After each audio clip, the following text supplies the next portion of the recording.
Hey there, beautiful mama.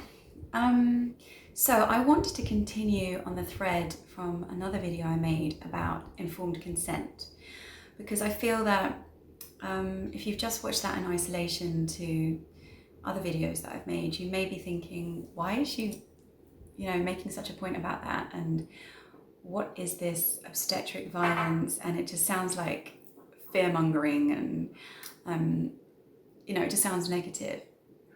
Now, the reason that I focused on informed consent and the reason I want to talk a little bit more today about just owning your birth experience really and staying in your power is because the birthing world truly is in crisis. I have seen it time and time again with many, many women that I've helped coach, where they have come out, really traumatized and feeling violated from their birth experience. And I'm really here to try and warn you, to try and avoid this from happening to you and your baby, to try and protect you essentially with the stories of others, to ensure that you don't have to go through the same cruel, hideous experience. And you may be thinking, well, come on, why on earth would hospitals, especially if this is your first time birth, why would the medical staff in a hospital setting,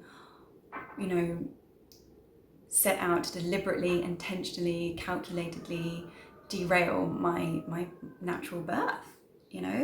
Why would anyone want to create catastrophe around something that is just physiological, a normal process? Because catastrophizing ultimately leads to hastily made decisions that can be, hugely detrimental to the outcome. And surely the medical community in a hospital setting, in any setting, has a legal and moral obligation to disclose the whole truth and nothing but the truth, and to be there to care for you and your baby's interests above and beyond anything else. So surely they wouldn't manipulate, surely they wouldn't throw their own bias on things, and surely they wouldn't sabotage and hijack a natural birth. That's what I thought too, before I'd heard all of these stories, and there are just too many of them to ignore. Now, there are two reasons, or three I guess, but two main reasons why this may happen in a hospital setting. Firstly, and the main reason is because medical professionals genuinely believe that natural birth is something that needs to be controlled and monitored and is of grave danger to both mother and child. Most of these medical professionals have never seen a natural physiological birth unfold. They have only ever been present when there is an emergency C-section at hand. And therefore, they are genuinely looking at birth as something that's really perilous and fraught with great risk. They're not accustomed to just seeing the beautiful unfolding of how the female body works if it's given enough support and love and the right environment to do what it can do to the best of its ability. They haven't been trained on that. Even just the environment itself, you've got a sterile room, a hospital room to all intents and purposes, which is very inconducive to feeling relaxed, right? Even the smells alone aren't. The lighting is really bright. Then you've got that really quite daunting looking bed, it doesn't look like cozy, beautiful covers that we can get into. You've got machines and monitors and beeping. That is just not how birth is meant to unfold. And that's the first kind of contact these medical professionals have with the birthing world. So how are they supposed to know any better? If they were taught for a mama to give birth in the best way possible, she needs to have low lighting, she needs to have privacy, she needs to have minimal sound, she really shouldn't be having any interruptions, definitely no beeping machines or things to freak her out. The environment needs to be of great beauty and comfort to her, so no sterile rooms, no ugly beds, beautiful bed sheets, beautiful pillows, candles burning, fairy lights, essential oil smells, calming music. All that kind of thing is what would actually be conducive to having a birth. But that is not what they're accustomed to seeing when they go into a birth room. So they have no idea. They were never trained in this. So it's not because they're sadistical, evil people that they end up hijacking your birth experience. It's because that's how they genuinely have been taught, and that's what they genuinely believe. Sometimes they change their mind if they're actually the patient. Like, there have been quite a few midwives that when they finally have their own baby, that may think actually that was not how I would want to repeat it, and they see it through different eyes. But when they're seeing it through the eyes of a caregiver, they truly believe that their role is to monitor and control.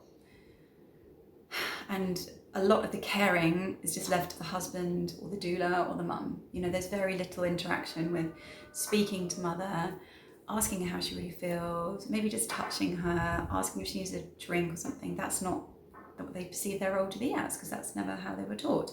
And then there's another line of thought that basically says, yeah, there's another group of people that truly are very patriarchal, which means very male dominant led, and even misogynistic, which is like a dislike of women. And there is that group. I've been at the end of it a few times, and a lot of the women I've been working with have also. It's definitely not an accident. It's very deliberate, the way that they bully, abuse, manipulate and throw bias at birthing women and pregnant women. And it's very unpleasant. But when you're in their environment, and because you're genuinely perplexed as to why someone would be doing that to you if they're the role of a caregiver, often women don't speak up and speak out that they don't like the way they're being treated, and to please stop doing that now, and that they'd like someone else to actually take over, because they're not used to this environment, and they're not used to being spoken to that way, and they end up doubting themselves essentially, and allowing things to happen to them which they would normally, in normal circumstances, never allow to happen to them, because in a normal circumstance they would be more informed. They wouldn't necessarily be on the turf of somebody else, where they're overpowering you. And they'd have support by somebody who is already very prolific in that area. But your husband hasn't been to a birth before, I'm taking, or maybe once or twice. But a hospital setting is not what your husband's accustomed to either. And we tend to have this white coat syndrome, whatever nationality, gender we are, the minute someone has a white coat on, we are generally speaking very subservient, and we think, well, they must know best. But I'm here to challenge you and to say, how could a male consultant who has only ever seen emergency birth situations, that's not a natural physiological birth unfolding, how could he possibly know more than you about natural birth, even if you've never given birth yourself yet? Because your body, your female body, has been able to grow this baby, conceive this baby, and it can damn well birth this baby. Just because it seems miraculous and impossible doesn't mean that it is impossible. It is miraculous, it's incredible, but it's nothing to be feared, and it's certainly nothing to be controlled. And it's something we should actually be holding up in awe and reverence as to how freaking awesome we are, rather than thinking we need to be rescued from this experience. We don't need to be rescued. We need to be in our power with no one else interfering for us to truly be able to unfold in this magical experience. Saying that you need help and that you can't do it, and that, we need to manipulate these women into just bloody well lying down on their backs, and we'll prize the baby out with a ventouse or a forceps, or God forbid even a C-section, because that's safer and that's what they need. And even if they don't want it, that's what they're going to bloody well have, because that's quicker and, in my opinion, safer, because I've been trained that way. I don't know the other way. That attitude is like saying to top athletes who have been, running a marathon for 3 hours long, and it's been really tough, and they're sweating and they're struggling. It's like sending a paramedic team down there when they're just about to finish their run, and strapping things to them and saying, God, no, stop, you're exhausting yourself, don't continue, when that's their moment of power, when they were just about to finish, when they were about to achieve one of the biggest things they could ever have achieved in their life. We don't need rescuing or saving, thank you very much. men especially, we don't need that. And the third point that I kind of alluded to when I said, why does this happen in hospitals, is, believe it or not, there is a huge history, if you look back, men overbearing women with their power. They don't like women being all powerful. They don't like women even knowing that they're capable of such greatness, because they like to control us. And I know that sounds really conspiracy theory-esque, but it really isn't. Like, our culture nowadays comes from a much darker culture in the past. You just have to Google 14th to 18th century witch hunts, which included basically any woman that was powerful or outspoken, to see that women got burned live at the stake for all kinds of bollocks, that men decided we were evil. So the fact that they found us attractive, it was our sexuality that did that to them, that changed them, that made them animalistic, and we were demonic in that power, and therefore we deserved to die. And even young girls, grandmas were burned at the stake. It's just sick. And this was all supported by the church, and it was just standard doctrine. And people would tell on powerful women just to make sure that they were safe. So that's our background, and that's not even that long ago. That ended kind of in the 1800s. So, 200 years ago, and that has very much continued into our present day, because women are often spoken to, especially the minute we conceive, we're pregnant and birth, as if we are children, as if we couldn't possibly handle this without their help, without the patriarchal medical system's help. And let's be honest, the machines and the beeps and the scans and the C-sections being so common has only been around for about 60 years. So I don't see how the whole human race has got here just based on the last 60 years, if we've been around for 300,000 years. What we need is to be very clear through education, through, really researching a lot about how, natural physiological birth works, how our bodies work, how our babies' bodies work in symphony with our own bodies. We need to be armed with information and knowledge, okay? So that this doesn't happen to us anymore. So yeah, I hope that really helps. I hope that sheds some light on it as to why I'm so insistent on making sure that you avoid basically being a lamb going to the slaughter. It can be avoided. You don't need to fear hospitals if you are armed. Even better if you can go in with a doula who's got a lot more experience in this field than you. I myself had my first birth in hospital, and it was beautiful. Yes, they did initially try and strap me up to machines and stuff, but I very quickly said, actually, I don't want that. And I don't want anyone to check how dilated I am. And actually, you know what? I don't want anyone in my space. So if I need you, I'll call you, but don't come to me. And they respected it. I mean, it was in England, so I think they're a lot more respectful of that. I had my doula, I had my husband, and I gave birth completely unassisted, The midwives weren't even in the room. It was a bit of a surprise because I was sitting on the toilet for the last pushes that I didn't really realise was the last pushes. And my doula said to me, you really need to get closer to the bed to deliver the baby because he's going to be born in the toilet otherwise. And I was like, really? She was like, yeah, you're very close. And I was like, oh, okay. So my husband and Caroline, my doula, I had one under both of my armpits, and we kind of walked as fast as I possibly could in between the contractions, but I didn't make it to the bed. And Luca was born on the floor. And I was sort of in a standing up crouched position.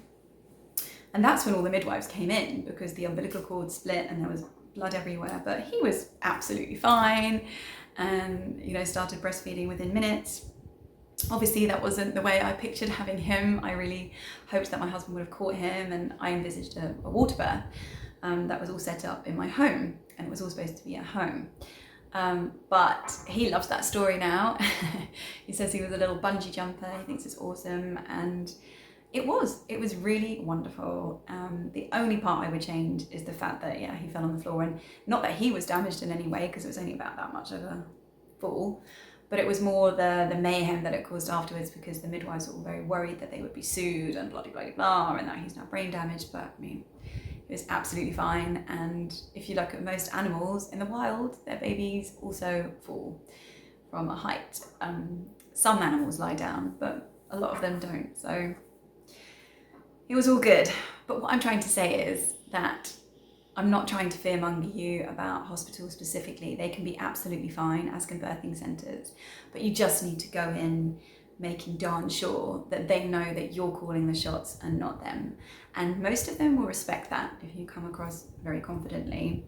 The problem is when you go in and you literally hand over all your power that you don't even realise is handing over your power because you think you don't even have any, and you just think, well, they're the experts, they're the ones wearing the white coats, they're the ones that have seen countless births, so I'm not going to question anything they say. And then often you'll just get led down a path, which is the path that they've learned, which is often called a cascade of interventions, which can result in things happening to you that you never ever envisaged happening to you, like episiotomies, like a forceps delivery, like an emergency C-section, like being torn to shreds down there because you've taken pain relief that you couldn't feel anything when you pushed, and so you destroyed your pelvic floor. So all that can be avoided with knowledge and support. So anyway, if you enjoyed listening to this, then please, just hit the subscribe button or click on the links below to see the next video. But I really hope that's been helpful in making you realise how much you need to arm yourself with knowledge. And there are, many fonts of wisdom out there that can help you with that. I also can help you with that with my Blissful Birthing course. But, you really, really do need to do that homework. It is worth the investment. It is worth it for you and your baby, I promise. Okay, sending you so much love. And I wanted to add as well to the previous video that I just made that the other reason that the medical establishment may try to coerce or manipulate the way that your natural birth unfolds is because of money. And I know at first this sounds really cynical and maybe controversial, but it's really true. I used to be a medical sales rep for Johnson & Johnson for 7 years, and I had to, my role was basically teaching consultants how to use the devices that I sold. So a lot of it was for open surgery, some of it was for keyhole surgery, and my role wasn't just teaching surgeons how to use the equipment and training them and training the nursing staff. My role was also how to get business cases put together so that the finance department in the NHS would make a budget to buy the devices. So we had to do lots of different business cases showing how by changing a procedure from, let's say, an open gallbladder removal to keyhole one would actually save the hospital and the trust a lot of money, even if the equipment itself was 3-4 times more expensive, because the procedure could be carried out as a day case versus a procedure which would have people in recovery for many days on end, which would then cost the hospital money in the room that they were occupying, the drugs they would need to give them, etc. So I learned years ago how hospitals are given codes for certain procedures, and each code is related to a figure, what the hospital will then be granted by the government. And that's how it works in the UK. In the US, obviously it's all insurance companies, and in the private hospitals in England, it's the insurance companies that pay as well. So in our equivalent of Bupa or whatever, we would also have the code that we'd have to put forward to the business manager or the finance director of the hospital, and he would then get a financial reward for that particular code which related to a particular procedure. So what I'm trying to say in a very roundabout way is that if a hospital puts down, it's performed a cesarean or a C-section that has a specific code that is 3 to 4 times more in the financial reward given to the hospital by the insurance companies or by the government, depending on which country you're in, than a normal natural birth that had no interventions. Of course, if you have a natural birth that does have interventions, be that with drugs like Pitocin or an epidural, then you'd have to add other codes on for the medications to get more of a financial reward and justification for doing that procedure. So some of you may be thinking, well, okay, like, you know, yeah, a C-section does require a consultant's time to do the procedure. It does require the operating room. It does require the use of medication. So of course, it costs more, and therefore they should be reimbursed for more money than if it was a natural birth with no drugs and, you know, very few of the medical team required to assist. However, these figures are massively inflated. Often, for example, women are turfed out of hospital, if not within hours, within very short days, and that was a massive medical procedure that was performed on their abdominal cavity. They're not interested in caring for them afterwards and spending loads of money on the drugs and on the bed and on the nurses looking after them. They want them out of there quick smart so that they can keep the profits, right? And C-sections can be performed very quickly.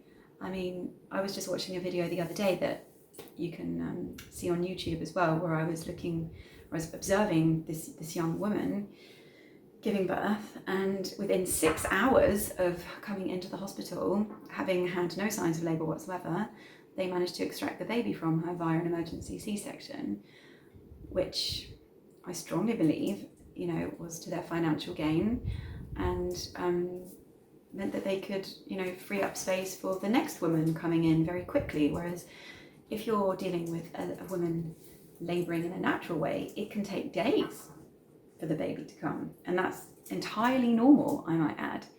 There is no such thing as a baby that's supposed to come within a certain time frame, which usually the gynecologist has decided is the right amount of time before the baby's in distress. So basically anything under 10 hours. But that usually is not the case. And that would cost them money, just, you know, giving the woman a bed and her just taking up their room. So yeah, be aware of that motivation as well when I say that there are motives to derail your natural birthing process, and the money one is a big one, because obviously if the hospital gets given a lot more money for doing certain procedures, then the kickback to the consultants is also very real. Sad but true. And if you don't believe me, just watch Ricki Lake's The Business of Being Born, which goes into this in a lot more depth. Right, that's it. So as I always say, just click the button below to subscribe if you'd like to hear similar content like this, and I'll see you in the next video.